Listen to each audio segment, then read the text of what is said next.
What's going on, everyone? This is Juleen. And Nichi. And this is what's going down in the PM. We got a great show for you today. We got Ms Brumely back in the house. Good morning, Ms Brumely. Good morning. How are you today? O'clock. Oh, yeah, it is definitely 1 o'clock. It's 1 o'clock, and this is what happens when professionals get off work. Our filters go down, and we start behaving badly. So, how was your week, guys? Okay. How about you guys? I think it's going well. I think things are moving a little bit in our agency. I'm excited that we're getting things all put together. It makes my anxiety go down a little bit. Yeah. See, between me and Nichi worries, and I've coined the phrase, relax, you're fine, it's gonna be fine. Right. Relax, you're doing fine. Right. She was like, let me put that on a shirt. But I think it was funny one day you were like, we need to relax. And I'm like, you were telling me I need to be calm. And I was like, if we're both calm, nothing's going to get done. I need to be the one that's like, a little bit. She said, well, one of us has to worry. Right. Well, let me tell you about my week. I just went to bed 3 hours ago. We were recording Coffee After Dark. You guys should tune in because I had a real raw moment there, and I talked about, we always talk about how positive it is, how beautiful it is to be a blended family. We never really unpacked how we're an interracial family and how that has affected how that affects our daily life. And this week I had a break where I just started crying my eyes out because it feels like you can't go anywhere. Like, everybody talks about racism when it's black and white, but nobody knows what it's like. Nobody discusses what it's like to not be black, not be white, but be hated by both sides, including people who are like Latino, just like you. I had a member of my ex's family, basically question whether or not I was qualified to care for a black child because, my daughter, she used to not really like getting her hair done, so I gave her time and space. I made sure her hair was washed, combed, and then I pulled it back neatly. Right. And now she's letting me do things with it. I put some really cute lemonades in her hair. I'm going to put some box braids in her hair today, but it's not like I don't know how to do it. You've got to really approach these kids correctly. Otherwise, they will never let you do their hair. Right. They're humans. They have a right to say no, or they have boundaries, and you want to be able to make sure they're comfortable with it. And it's your choice as a parent if you don't want to just grab them and start doing their hair. Honestly, when it comes to that, I feel at a young age, you have to teach these young girls that their boundaries are respected. Exactly. Right. Mm-hmm. Yeah. I mean, Ms. Brumley, you deal with them at a young age. What do you think? No, I totally agree. And with your daughter, she's very independent and she knows what she wants. Right. And to force something on her is just going to make it miserable for both of you. And there's no point in that. She's clean. She's adorable. Like, who cares? Like, eventually, like you said, she'll come around and now she'll let you do stuff with her hair. So I feel like you need to give them that space and let them become their own person and not force stuff on them. I do agree with that. Especially in the age of body autonomy, I feel like giving your child that mental capacity to know it's okay to tell someone, I don't want you touching me. Mm-hmm. Right. Yeah. When, I used to go out, when I first moved here, I had a coworker that kept touching my hair and I wanted to punch her in her face. She would pet me and then she would walk up to me and do this weird thing where she would she was like, I think it was September. I had just started working there and she walked up to me red from being outside, and like I was tan because I was surfing. Like it was that summer that I spent most of the day surfing. I just discovered like the beaches don't shut down when it get, around September, October because it's not too cold. I'm like, Right. "Oh, yeah, I'm about to surf all day, all year round." She walked up to me, put her little arm next to mine, and was like, "I'm about to be dark as you." What? And see, and that's the thing. I was like, I turned around. I was like, "That's really racist, actually." And she was like, "Oh, I didn't mean to offend you. I just meant," and I was like, "There's aloe vera for that." Right. And And then, she used to touch my hair, and I turned to her. I was like, "Look, I'm not a pet. Stop petting me. This isn't a right. zoo. Yeah. Don't touch my hair. I don't know what's going on with your hands."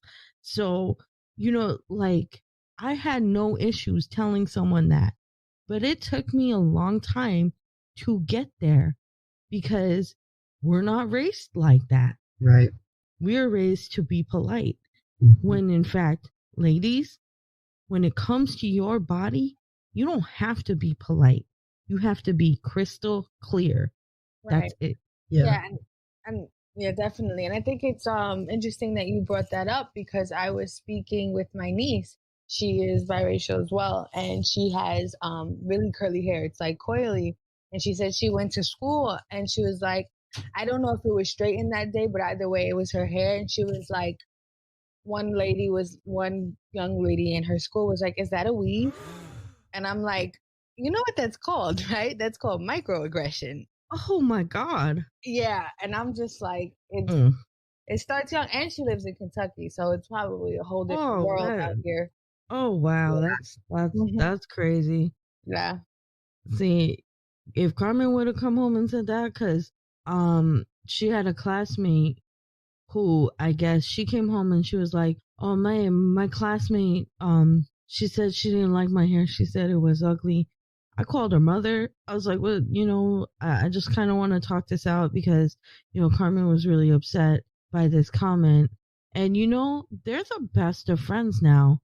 It was just they got into a little kid fight, and it was one of those, "I'm not ugly, you're ugly" kind of situations. Not everything is as it seems sometimes, but in that case, that's definitely racism. I like, that but was like, the point is, I gave Carmen space.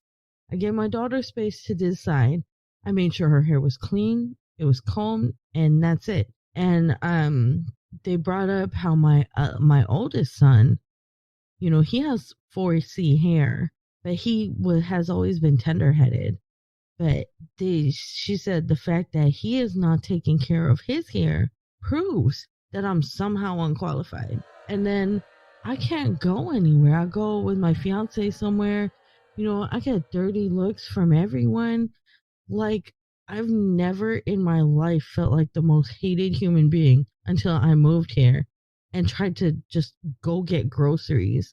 So, between this person telling me this, and then trying to get like hair products for Carmen at like a beauty store, and then being told, "Oh, we don't have anything for your hair here. We don't have anything for you here."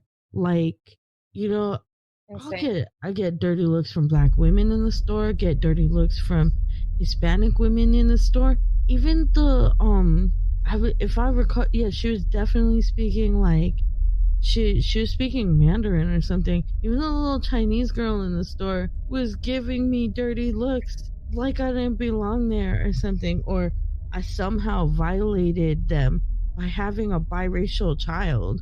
That's crazy. That is crazy. Hmm. It's just hard to believe that in this day and age that kind of stuff is still going on. Like, Yeah. there's so many families that are mixed. Like, you don't even know. Like, you could be walking down the street and you don't even know like what race they are. Like, or just by the color of their skin or their hair or whatever. You have no idea. And to judge by that, it just bothers me and I hate it. I do. I hate it. But there's still so much of that crap that goes on, and I just don't understand it. It was really overwhelming for me. Yeah. So having that experience here, I always kind of took it with a grain of salt. You know, I stood up for myself if need be, because I always say someone's going to be a racist until someone calls them a racist. Mm-hmm. You know, there's a lady at my apartment that'll still put her head down and keep on walking when she sees me. Because I pulled in playing music too loud, and I didn't realize how early it was because usually I'm gone. I'm at work. And she came up to me. So I turned the music off. I looked her square in the eye. I gave her my undivided attention because I knew I was wrong for playing the music. And I was going to let her say her piece and then apologize. And she goes, "Do you speak English?" It was like hearing the record scratch, where the music plays and then you hear, and I was like, first of all, Becky, I speak better English than you. Exactly. And I was like, 45 might be racist, but he's got bodyguards. You don't. I'll smack the shit out of you. Right. But why would you even ask that question? Like, that's ridiculous. I don't even understand. I was nice enough to give her my undivided attention because I knew I was wrong.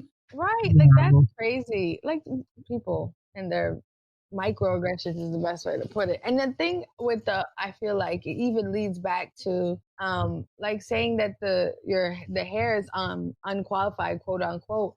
That leads to like, what's kept hair? Straight?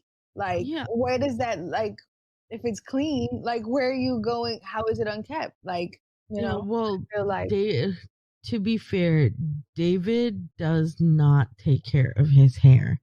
Well, he's older. I get him stuff for it. Right. I try and and finally I put my foot down. I said, "You are not leaving this house until you comb and grease your hair." Right. And you don't, and at that, it's like, you don't need to keep a low cut if you have 4C hair. Right. It's beautiful. You could do like little finger coils. Right. You can do anything as long as the scalp is healthy. Right. That's fine. You don't have to braid it. You don't have to do a single thing to it. Just make sure it's clean, make sure it's greased, and make sure, I should probably have him even out his fro.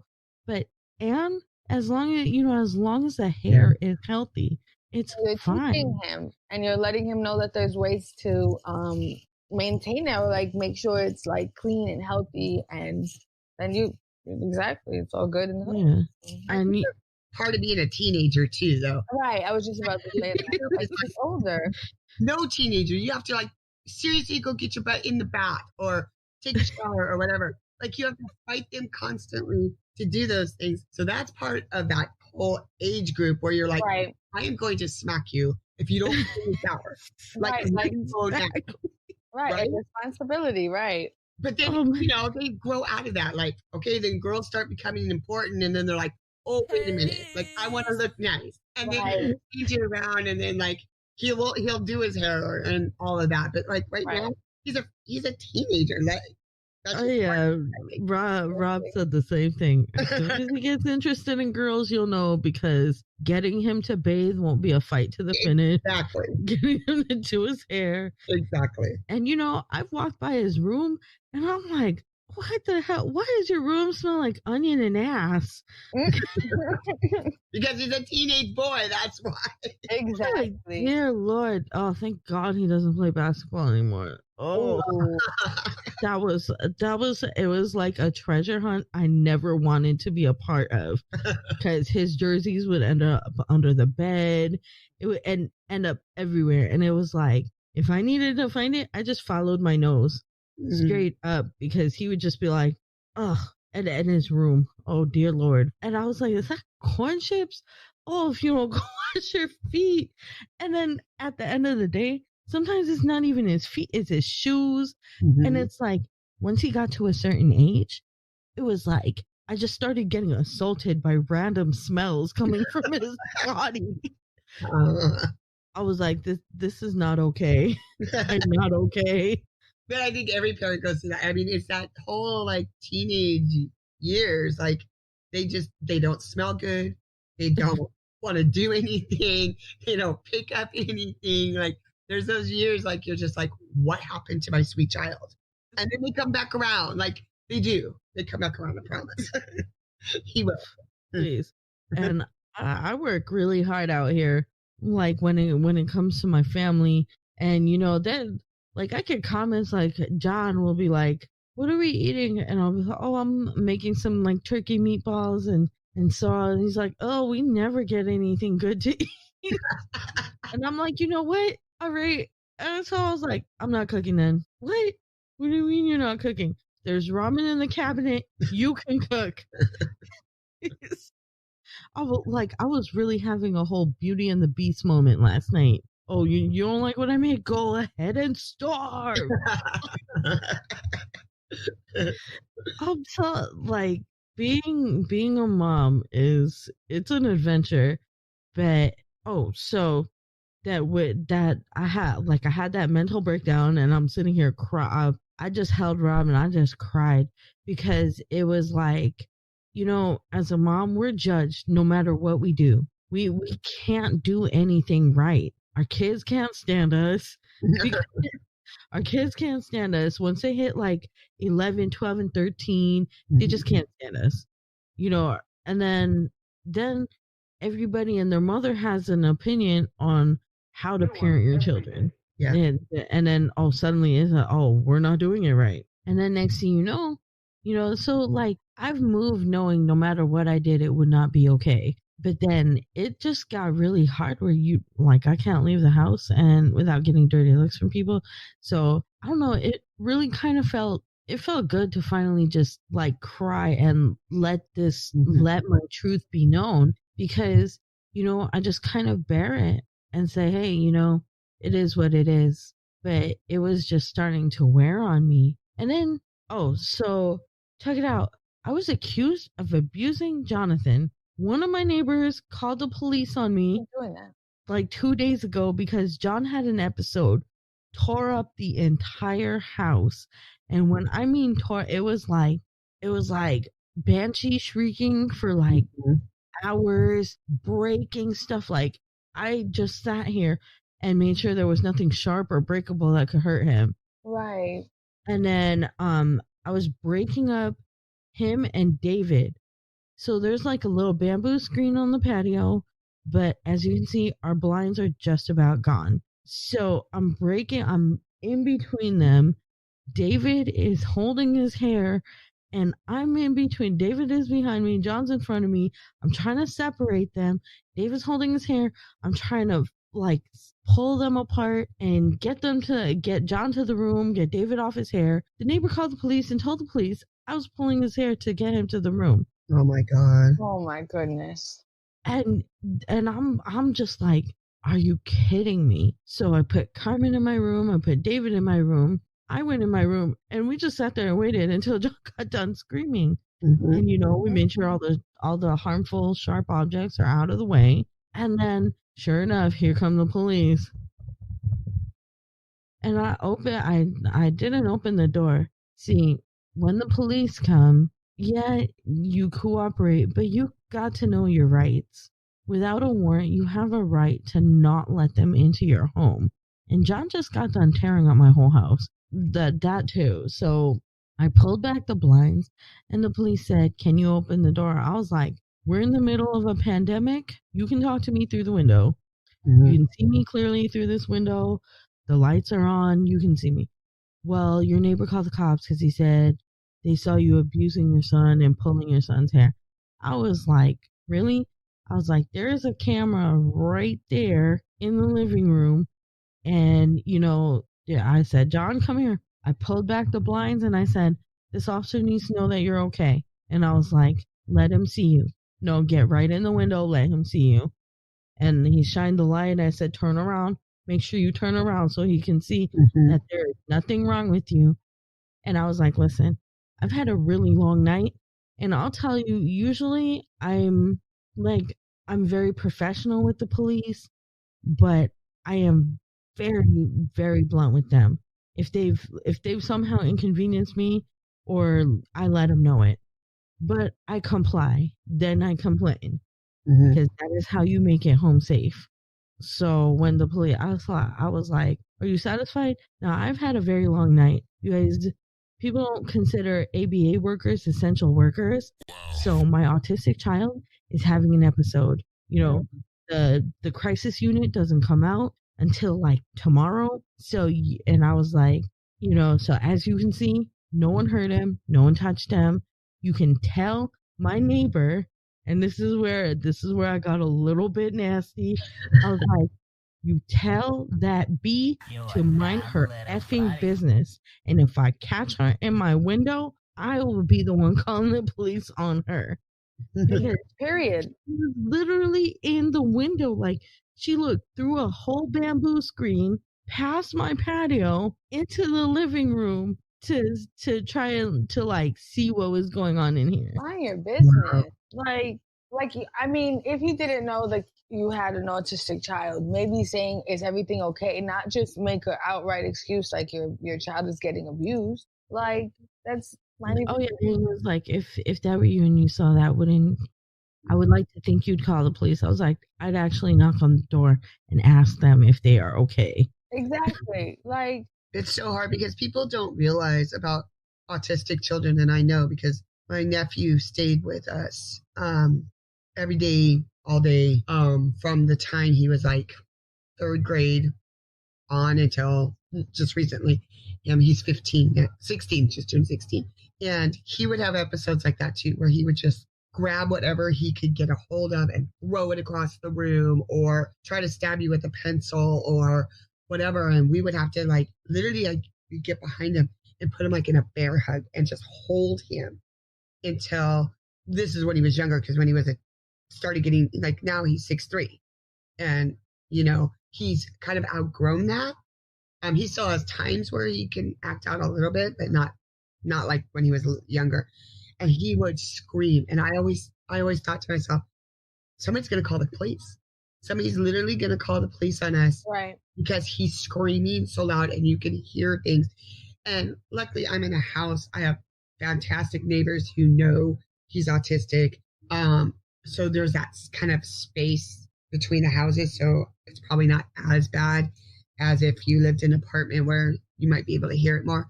But people don't get it. And even police officers, I feel like they don't have any training in that at all. And they need training in how to deal with situations like that with autistic children, people, whatever, or special needs in general. And I don't think they get nearly enough training in that at all. And that should be a priority. Is something that they need. Because I know that screaming, I know that throwing, I know that ripping up the house. I know. I've been there. Oh yeah, and John's as tall as me, and he's a big hefty boy too. And I just had that second procedure. I'm supposed to be off my feet, relaxing, my back was just on fire after this whole thing, and I was having a real hard time. And my intention wasn't really to give the police a hard time, but it was kind of like icing on the cake. Right. We're in the middle of a pandemic. I don't know who decided ABA therapists were not essential workers, but you suck. You're canceled. Absolutely. They absolutely are essential. Absolutely. Especially now. These kids are at home. They don't have their routine. And let me tell you, routine is so important with them. Like, if they get off their routine, you might as well just forget the day, because it's not going to go well. It's not. Just throw the whole day away. Yeah, it is. And so, like, in these times, like, I think they need that ABA therapy more than ever. And it's unfortunate. So, except I'm canceling like 3 people that, okay, so my ex's family who had all that stuff to say, you are canceled. My neighbor peeping in my window, you're definitely canceled. And whoever decided that ABA therapists aren't essential workers, you are canceled. Yeah. No, absolutely. You had a horrible week. I'm sorry. Oh God. I had one of those weeks. But on the plus side, I got some new appliances. Yay! Didn't you get that? I forgot what it's called, but it's like a wash that you don't have to use electricity for. I got a Wonder Wash. So I'm reducing my carbon footprint. It's awesome. It's like a little hand crank washing thing. Oh. It's like a washing tub, and you put your clothes in it. You put the water and the soap in it, and then like you crank it the same rhythm that a washing machine would go. You do it for 2, 3. I do it for like 4 or 5 minutes. Drain it, rinse, and then fill it back up again to rinse, and then spin it again for another couple minutes. Drain it again, and then you take it, and I put it in my Ninja spinner, which is like the other new appliance. And when you turn it on, it'll shake like a lot, and then it'll stabilize. And next thing you know, all the water just drains out of the thing. Oh, wow. Never heard of either one of those. That's so cool. Yeah, and like it's cool because once you take it out of the Ninja spinner, it's like 90% dry. It's basically like damp. And then the clothesline that I installed in my room, I took it and, I pinned it up, and it's in the perfect place where it gets the best amount of air. So I turn on the fan, open the door, and like it creates like a little air tunnel, and the clothes dry in like an hour. Wow. That's incredible.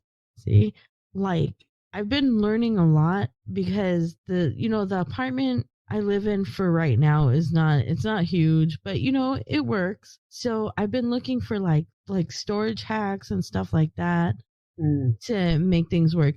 Plus, it completely freaks me out, the idea of doing my clothes in the little public laundromat. Yeah. Like, come on, COVID? Right. Just saying. Like, ooh. Yeah, we're in the middle of a pandemic, so I'm really not trying to use public facilities for my clothes. Yeah, no, I agree. Right. Yeah. So, well, we just spent like the first half of the show talking about my crappy week. It's okay. That's up. You need to voice your opinion and let it out. You said Absolutely. your truth needs to be heard. That's what exactly. Yeah, I always wanted to use my platform to raise awareness for autism because, I wrote The Impossible Choice and talked about how it never we never talk about it. We act like it's something that we just don't talk about, like the issues. We're so afraid to out ourselves for whatever reason because we get judged all the time. In the grocery store, I used to take John to the grocery store. He'll collect stuff, and I'll be over here embarrassed, putting stuff back, apologizing to the cashier, and, and it'll be whatever he assigns value to at that time. Mm-hmm. And then he'll just collect. And, you hear women in the line, they always say, oh, I'd want my child's behind. Oh, he's over here grabbing, so, oh, couldn't be me. I'll whip my child. And, that's why women are afraid to speak out and say, hey, look, I'm experiencing this. I'm having a hard time. Right. The idea of the super mom is such a ubiquitous image that we're afraid to be anything less. We're afraid that we won't live up to it. Yeah. And I think we need that. People, especially with autism, you need that support from other autism moms or dads or whoever is taking care of them, grandparents, whoever. You need that support because sometimes I think you feel like, am I the only one? Like, is my kid the only one throwing things across the room or trying to stab you with a pencil or whatever? Like, you need that support and say, you're not the only one. Like, yeah, we go through this too. And what worked for you, or what just share ideas. And so you can try different things, but we need that support to support each other. Exactly. So I guess the first half of the program isn't me complaining about my day. It's me using my platform to let people know, look, these things happen. Racism exists. People, I got autistic kid problems. Right. And that is okay. Yep. But we're going to get into Ms Brumely, and she's going to tell us if she's Team Juleen or Team Nichi after the break. And we're back.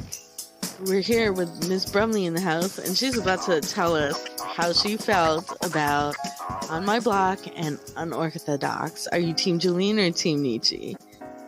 Let's actually remind the viewers or our listeners what that means, because they might not have watched last week's episode. Oh yeah, okay. Yeah, so my bad to cut anyone off. But last week, definitely catch that episode if you haven't. We were talking about we were discussing with Ms Brumely the two shows that we binge watched, and it was Unorthodox and On My Block. And I think the previous episode before that is when me and Juleen discussed it, and we really there was the great debate on Unorthodox. And if you think that the question is, do you think Moisha has grown, or there's a lot of development in Moisha, like his actions? If you haven't seen it, spoiler alert, he does certain things in the show that I don't agree with, but Juleen thinks that he had room to do more. He could have been worse. I feel like you can explain that again in your point of view. And in my point of view, I'll go into that as well. So, and then On My Block, we were discussing, is that a good representation of California? Does that represent the gangs? Or does that represent living in a neighborhood where there's gang-related activity? Like, is it accurate? So we asked Brumley to go in and form her own opinion on both shows. So let's talk about Orthodox. Just a quick reminder, my opinion on Moisha was that he had grown from being out in the outside Right. of his community, where his predecessors came for Este's mom and they were violent and they actually put hands on her. He utilized different techniques, and he really it seemed like where he would cross the line, he didn't as much as the people who came before him. Right. Which for me showed growth. I mean, he's not a saint or anything, but it kind of showed how being in the outside of his community affected how he moved. And that was my opinion on Moisha growth. Right. Let's call it hashtag Moisha growth. But no, in my opinion, I don't think that in the aspect that when he went to speak to, I think the two greatest examples I use is that when he goes to the landlady there's a lady who is renting, I believe, somebody in the community's building or loft or something, and he threatens her and he says, if you don't tell me X, if you don't tell me where Esty is, I am going to cut your lights off. I'm going to throw you out. I'm going to do all these things. And I just think he's a manipulator. And I think he forms this behavior is based off how that the community treats women or views women, or how he sees the way his reality. And I think he does that in certain aspects. I think that he, even when he went to go visit his mother in, I believe, Germany, he did the same tactic. He didn't beat her up or anything, but he was like, I will beat you up. I will come in and I will do what I want. I can, because I am a man and I'm just going to get my baby. And cause she will. And then the same thing, he gets a gun and doesn't kill her. And I think that was one of the biggest arguments that Juleen made, which you can say your point of view, is that with that gun, he could have killed her. But instead of doing that, he was like, you're going to end up wanting to kill yourself because you've never been outside of the community. You have to take care of yourself. You're going to realize what a mistake you've made for leaving. And I said I felt that was more of a statement on how he felt about being banned from the community. Yeah. Right. And in my opinion, I believe, and I was thinking about this last night, I think it was a form of manipulation. And also, his task wasn't to kill her. It was to get the baby and her. So if he were to kill her, I think he wouldn't have done his job as well, because he was exiled from the community because I believe he cheated. I don't know. They never really stated why he was exiled, but he does want to come back in the community. And I think that's one of the reasons why Juleen believes there's growth in him, because he does want to go back and he does understand the importance of his community and being part of it. But I don't think there was growth. I just think he was using his own tactics and trying to get what he wants. Because in the end, he doesn't get Esty back, but at the end, he's drunk and he walks into his audition where Esty is at the moment and is like, we're going to come back for your baby, and just keeps moving. So, And what I was saying was there's a key line there that he tells Yankee. He says, "There's a different Torah on the road." Right. He says, "There's a different Torah on the road," which means, Moishe kind of got the worst of our habits when he left that community. He wanted to go home to his wife, and Esty was the only thing standing between him and his wife and kids. So he wanted back in. Yeah. So that was our opinion as a recap, everyone. Right. Now, Ms Brumely, what do you think? First of all, let me just say I loved the show. Like I It's binge amazing. watched it. I didn't want it to end. Like I'm Me like, neither. what? Oh my god! And there's not going to be a second season. I'm sorry, that just pissed me. Not because No. there it's like they could continue. Like she's sitting there at the end, like in that, and all her friends come up, and I'm like, okay, like what's gonna happen? Does she end up keeping the baby? Does she not keep the baby? Does she end up going back? Like I'm like, no, there has to be more. Now I'm sad, but That makes me sad. I know. Quote, I'm sorry, I keep interrupting. I'm going to stop after this. But quote unquote, as soon as it finished, I looked it up and I was like, is there going to be a second season? And they're like, I think the writer was like, no, we told Este's story. That's literally what they said. It's done. They were like, I think you have enough. No, there's so much more to go, especially if they're being pregnant. Like you could carry that on for like 6 more seasons, like And Yankee too. I mean, there's other stories to be told. Yeah, you can put it in point of view of different characters and have Moisha's story. We can finally figure out what happened to Moisha. Yeah, I feel like a lot of his attitude and things that he did had to do with the way he grew up in his community. But I really do think, like, deep down, there was parts of him that when he was outside of the community, and he didn't want to do something bad to her. Or he didn't, I don't know. I felt like there was good in him, I guess. But I think being in that community and growing up in that community, and that is basically all he knows and all he's seen, like I feel like he had to act like that in a way. Like I don't know. I felt like there is good in him though, and that he wanted to change, or he didn't necessarily want to act like that, but it's just the way he was brought up, and he can't. That's just how it is. I don't know. I loved it though. I think there was some growth. I do think there was a little bit of growth. Sorry. But I do. It's okay. It's right. I'm gonna watch it. You know what? I just think, like when you watch a show that a character's supposed to be hated, like that's their point. I feel like that's where I'm at. But I'm gonna watch the show again with an open mind and like try to see Moisha in a different light. But I think they paint Moisha as like a complicated antagonist, specifically so we can have these conversations. Right. Like I really felt it was about how people's views shift, depending on the motivations. Right. Yeah. Right. And I think I agree with that. And I think you also mentioned that like it's kind of all their perspectives would be versus their being in the community and out of the community. Like even though it's Este's point of view in it, I do think that like I didn't even think of it like that. Like they're all struggling with their being unorthodox, at the end of the day. Yeah, and like each one of them accepted the outside world to a certain level, and then but there was a boundary there. Esty left and embraced the outside world 100%, but when that girl from Israel was like, "Oh yeah, women are oppressed, this, that, and the third," she was like, "No, that's not how my culture is." I did not like that lady, that friend. Oh, I know, me either. I thought she was a jerk. She was so rude, and I knew she was mad. Like, side note, I knew she was mad when Esty started singing. I knew it. She was like, I bet you she's gonna graduate with honors. Go, Esty. I hope she's in the back like the other one. So rude.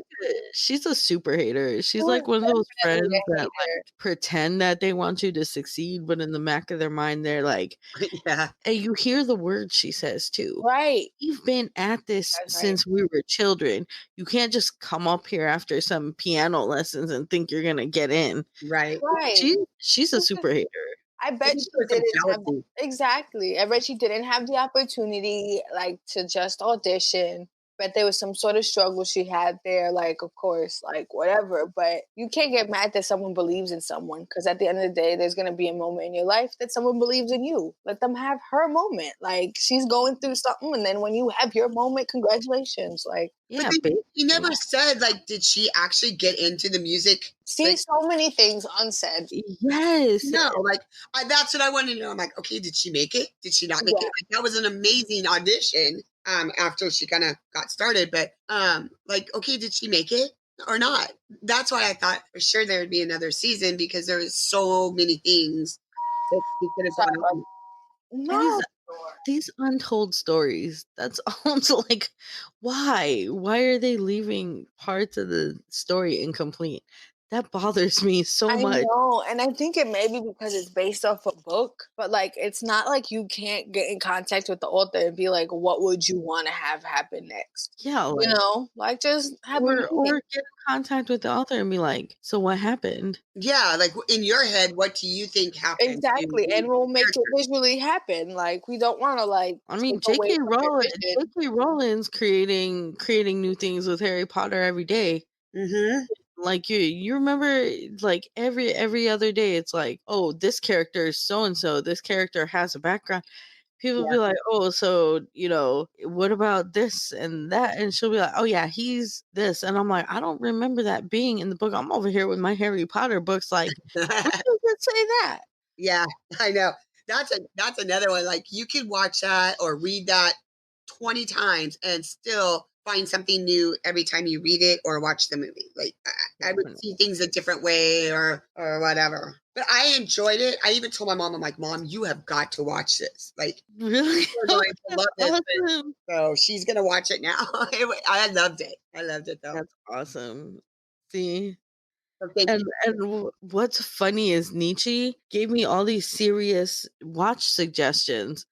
I'm over here watching. I watched Julie and the Phantoms like a whole bunch of times, and I was like, Nichi, you gotta watch this. This is great. I love this. She's Right? analyzing it. She's like, "Is there?" I watched it back again to see if there's Easter eggs in it, and I'm like, there's a blog waiting to happen. As soon as you get your computer back, you need to discuss. So I'm about to have fan conspiracy theories, Julie and the Yeah, Phantom. yeah. We should have a section on the blog for TV shows because we talk about them. For real. And then Nietzsche gave me all these like Damn. serious stuff. We watched the documentary of Paris Hilton, Mm. Unorthodox, and There's a Julian song out Phantom. called "I Blame You."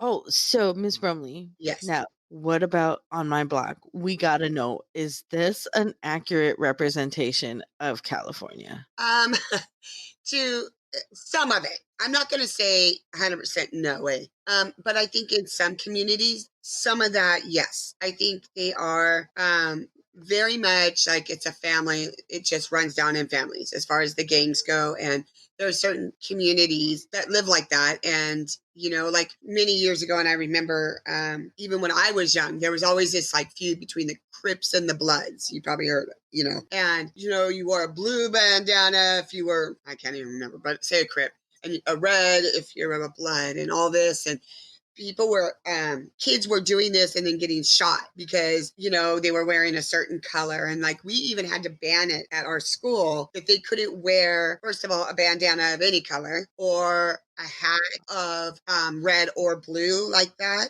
because it got so bad for a while. I don't know. I think kind of like you were saying that it's messy. I don't know that they necessarily like say, "Oh, I'm going to come and shoot you tomorrow." Like, I don't know. I don't think that necessarily happened, or where you get a group of kids like that that hang out and stay together for so long. Especially in those kind of neighborhoods, people moved around a lot or found like little girl's dad like knew it's an unsafe neighborhood and kind of wanted her to get out and go to this boarding school or whatever. So no, I don't think it's 100%. I think yes, there's some truth to some of that stuff. Definitely, the gang fighting, the houses where pretty much it's all gang members living there, and the gunshots, and definitely there's some of that. Now, I didn't grow up in a community like that. Like, I grew up in a community that wasn't a lot of different races. My school, same thing. Like growing up, there wasn't a lot of that, and we didn't really I wasn't exposed to that really. So I mean, I can't say 100%, but I do know that there are certain communities that are similar to that. And again, I haven't finished all the way at where I was watching this morning where they're trying to find little Ricky and Oh, they're dressed up. They're at the studio where he's supposed to be, I guess. And they're trying to, get his picture or whatever. And those little troll things freak me out. I'm just going to say that. Troll they things freak me. The do. gnomes. That is our gnomes. So those things are so weird, and how they just show up. And that guy, I mean, that just kind of freaked me out. First of all, I think Chivo is actually Little Ricky. That's what I think. Oh, very well. That could be. Yeah. Because he's like the last living relic of the original Santos. Uh huh. Like you notice that he's the only one. Mm-hmm. And then like if you think about it, like he sent them on that wild goose chase. He's a little messed up. Yeah. Like I think he's I think Chivo is actually Little Ricky. Or I was torn, either the boy's dad, Caesar and Spooky's dad. That's who I thought maybe was little Ricky too. Yeah, like I'm thinking either Chivo or Spooky and Caesar's dad. Yeah. After I he got showed up, I think so. That's what I thought too. Sorry. Oh no, it's totally fine. Yeah, I'm convinced it's one of those two. Or he could be the guy in Bakersfield that believes in second chances. Ooh, yeah, that's true. And they haven't, maybe I just haven't gotten there yet because I know the dad just went to Bakersfield. So I haven't seen like who that person is. I don't know if they show him or not, but They don't show him. okay. That's a good theory too. Maybe it is. Yeah, so like that's what I'm convinced. And then like I think Rob was saying that, those kids wouldn't be hanging out together. Right. And to be clear, like to the listeners who are not from California, I Googled it. Free Ridge is not a real city in California. That is a fictional city. But there is a place called Brentwood. Oh, yeah. And Brentwood is like what you think of like money. It is. It's just money. Just they have everything, beautiful homes. Like Brentwood is definitely money. Yeah. But you're right. Those kids, the different races, like that, really probably not hanging out together. So Yeah. that's true. I wouldn't think you would see too much of that. Yeah. And as far as like the way the gangs move as represented in the show, it seems like I was telling you, it seems super messy. Mm-hmm. Because, like back home, if you were gonna go, if you had a target, right? And first of all, you're not running up into somebody's school doing this. If you ran up into a quinceañera, kid like shot two people who weren't even your target, took off, like the next body to pop up would be yours because that's messy. And I guess the theory back home is that messy doesn't make money. It calls attention to you and it slows your money because the police will be all up in your business. Mm. So, I know they had here, and again, I wasn't in those communities, but like they had to shoot somebody, kind of like Caesar. He had to shoot somebody to kind of get into the gang. And so for a while, we would have people just do drive-bys, like just drive by and shoot anybody, random. Didn't even matter who it was. They'd shoot you, or like a party, they would just go and shoot somebody because that's what they had to do to get into the gang. And that was a real problem here in California for a while, is people just going by and just doing drive-bys just to get like initiated or whatever into a gang. And that was a problem for quite a while. Oh. yeah, that's weird. Like back home it was like, well, like I don't want to give that life too much airtime, Right. but let's just say like if you had to go get some stains, you didn't not it wasn't about any old anybody, because if you knock down some kids, without permission, and like the key is permission. You had to call the person in charge of your set, be like, I'm about to make this move, blah blah blah. And 9 times out of 10, they're gonna tell you, no, drive-by's messy. We're not doing that. If you want to get some stains, knock off a cab driver or whatever, or a stranger or whatever. It's not gonna be a drive-by. It's gonna be quiet. They're gonna tell you to move quietly. Wow. And I remember one, like a girl, popped up. I believe a Yale student popped up, like her body popped up somewhere in like far away from New Haven. Mm. And it took them so long to figure out where she was killed because that's how it is. You Wow. have to move quietly. You cannot bring attention to where you're making money. You know the term "you don't ish where you eat"? Mm-hmm. That's serious because the only thing that gets you respect out there is money. Mm. The missions make money. You know, if whatever foolishness you're doing doesn't make you money or it calls attention to you and it slows your money, then you're gonna have some bigger problems. Right. And I wouldn't think like you said, I wouldn't think they would want you to draw attention. But I feel like here that they do draw attention. And like I don't know why it just seems weird, but I feel like they do kind of draw attention to themselves. Like it's I don't know. It seems dumb to me, but Yeah, and it really is like the wild, wild west. yeah. Yeah. That's But crazy. I one thing I did like about it is their friendship and the bond that they did have. And that even though they come from totally different kind of family dynamics, that they carried that friendship all through these young ages and through high school now. And it's kind of amazing because you don't really see that too often where people keep friends like that for all of those years, especially in those high school, junior high years. Like they kind of come and go, and you find new friends, or like I don't want to hang out with you anymore, or whatever. So I did. It is kind of neat to see that friendship and how they. Right. I like that part of it. And I did when I first watched it, I didn't really think of like the accuracy or if that really represented the California or Mhm. gangs and stuff like that. I just thought of it as like them sticking together and them having those obstacles and what their reality is. Like I Right. thought of it as not maybe like a fictional way of representing those communities and also bringing awareness to what they have to go through, but didn't really Mhm. think of the accuracy of it. Right. It breaks my heart, and I know that's kind of part of the whole gang life. Is like his brother just had to say, "Dude, you're on your own now. You, Oscar, you got to figure it out because you're gonna bring too many problems to our gang, and like if you come back home, it's just gonna cause too much hassle. So good luck to you, bud. You're on your own." And I'm like, "Oh my gosh, it's so the teenage kid living on the streets or whatever." And it just that breaks my heart. I gotta say, for me, while I really I enjoyed the show, dude, the way those kids spoke Spanish really irritated my soul. Mm, Especially Ms Brumley, you haven't gotten to the end, but in the end, it really it really comes out that the actor who plays Caesar doesn't actually speak Spanish mm. because I don't want to spoil it, but let's just say he speaks in Spanish and it's pretty awful. Yeah, I didn't even think about that, but I I guess don't know. they didn't really do a lot of it. They did do some. It's very clear who actually speaks Spanish in the cast. Uh huh. Right. I When agree.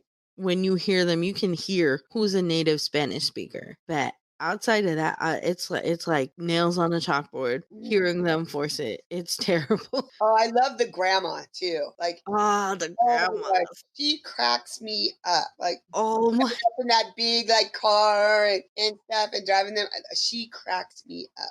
I Oh, love her. what about when she was like, yeah, Ruby, like the whole stick is Ruby can never, take care of himself. In the Like room because it's always occupied. every time he gets ready to take care of himself, something happens and he has to stop. There's someone there. Mhm. So I Oh, think the best grandma Ruby dynamic was when he went to the laundry room to take care of himself and the grandma was in the laundry room smoking pot. Yeah, oh my I God. know. I was like, what the heck? And then she was showing him how to do it. Like, okay, hold your breath. Like, I was like, what?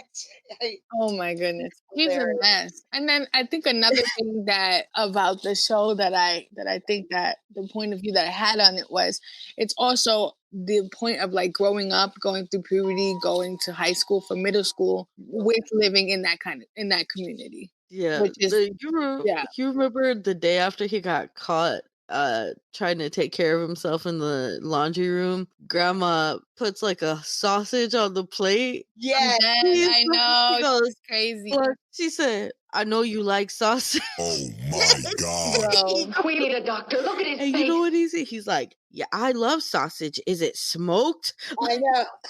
Oh my gosh. Ruby is my favorite character out of Look, all of them. I'm trying to grandma's my favorite. Grandma is Yeah, I love definitely Grandma. hands down my favorite. He just cracks me up all the time. Like, and she's like always there, like with the right, like whatever they need, or Yeah, oh, Grandma, and here she comes. She just cracks. like the dress situation. Yes. Yes. It was already made. I know. I love when Got she just you. shut the door. She's like, "I'm going to bed," and they're like, "No, wait!" And then she shuts the door, and the beautiful dress, is hanging on the back of the door. Like, Yeah, like she already made it. Like they didn't even need to ask. yeah, Grandma is, and she's like, I wonder if only there was a cash only business that you could put your money into, that you could clean the money. I love how she's like, Want I one need third more of than everything you 10% or get. 20%, and like they kept going up. Okay, okay, okay. Like, what about 30% or whatever? And like, she just totally knew how to play them. The whole Right. time. Like, she knew And then exactly what to do. and then she's like, here's $96. This is clean. I'm dead. They're like, $96? What the heck? I know. Oh, what about the curandera? That tripped me out. Oh yeah, that was weird. Yeah. She had some bad arthritis. No, she was like, And so she went to this lady who was a curandera, and she's like a doctor-ish, herbal, like a natural doctor or something. And then she was like, first of all, her relationship with Jamal was great. I love that. That relationship with Jamal was awesome. Yeah. Yeah. And then so she goes to this curandera, and like that interaction is hilarious. Like the fact that they sit there and argue, but then the curandera helps her anyway. Like that's a level of professionalism you can't get in the real world either. yup. True. That's true. It's good. I kind of you get hooked, like, because I wanted to know, like, okay, does he find the money? And then I kept watching. I'm like, okay, what's gonna happen with the money? Like, how are they gonna split it, or what are they gonna do? And then yeah, now this lady, like, you guys need to find little Ricky, and I'm like, the people that they come in contact throughout their life is like, it's crazy. It's And like obviously, like it's not every day that you randomly get a black bag put over your head and then you get yeah, kidnapped to somebody's home. in Right. the middle of the street, in the middle of the day, Like in broad daylight. yeah. That's wild. I don't know. Nichi, who do you think Little Ricky is? That's a good question. I'm not sure. I think I agree with you. I think so. What did you say it was again? I think it's either Caesar and Spooky's dad, Chivo, or the dude in Bakersfield that believes in second chances. Oh, okay. I'm thinking Caesar and Spooky's dad. I think that's the one that makes the most sense. Yeah, like agreed. Like when it comes about, they gotta tell us who Little Ricky is in like the first couple episodes. Otherwise, Right. I'm gonna That's be like, true. fine then. Honestly, the music in it is funny though. Have you actually YouTubed "Oh Ricky"? You know the one "Oh Ricky," like the one by Rose. Oh no. The episode you were talking about, the one where he pretends to be Swaggy J, he's like, "Cookies, cookies, cookies." Oh yeah. Okay, so at the end of that episode, did you watch it to the end? I haven't finished it. I started it, and then it was time to come on with you guys. So Oh, okay. Well, when you get to the end, you're gonna see that like there's a song. They reference a song written by Rose, that lady in Brentwood that Jamal went to go see. okay. And she said, "The song would have made my career." I actually listened to it. It definitely had that 80s pop feel to it. Mm, You know, you remember "Two of Hearts, Two oh Hearts to Be." yeah, It definitely. had like that feel to it. Okay. So I'm telling you, I feel like she's right. That would have made her career. And it's catching too. Like I turned it off. I listened to it on YouTube, and then next thing you know, I found myself through the day going, "Oh, Ricky, Great. Now I'm you gonna always have my heart." I'm like, oh no, oh no, no, this is that not happening. weird character that came in. Like at first, I'm like, wow, how is she like play into all of this? Like I don't know. At the end of the Swaggy J episode, I you'll don't see know. how she plays in. Okay, because I'm still kind of like confused by her, and I don't know. Yeah. We're out of time, everyone. It Oh went my down in the PM this time. Yeah, it really went down in the PM. We had some good topics today. Today we talked about racism when it comes to interracial relationships. We talked about neighbors reacting to, families with autistic children. A better solution would be to, knock and see if everything's all right. We talked about On My Block and Unorthodox today. And we had our special guest, Ms Brumely in the Heezy. Hey. Yes, I'm happy you're here today. We love Miss Brumley. Oh, Definitely. Thanks for joining us. I swear we should make this duo a trio and then have Aw. add Miss Brumley to the mix. That would be fun. That It would was be so much fun. awesome. You guys are awesome, and I just love hanging out with you guys. It's so much fun. We Aw, love thank you. you too. So everyone comment on our Twitter and let us know what you think about any of today's topics. Yes. Share your story if you have an autistic child, or and had a tough day, or a neighbor didn't make it any better, or you could share if you're in an interracial relationship. Tell us your love story. We want to hear about it. If you have an opinion on My Block or on Orthodox, hit us up on Twitter. And you can tune into our Patreon at www.patreon.com/it goes down in the PM. And there you'll have access to exclusive content and merchandise and early access and commercial free episodes. So, in other words, it's totally worth it to come join our Patreon. Yeah. And once again, thank you for joining us Thank you. here at It Goes Down in the PM. Bye from Bye, me. everyone. Bye. Bye. Goodbye.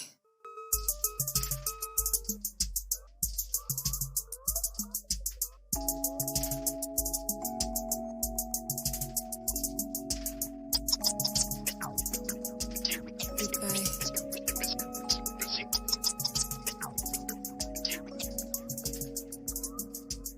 Goodbye.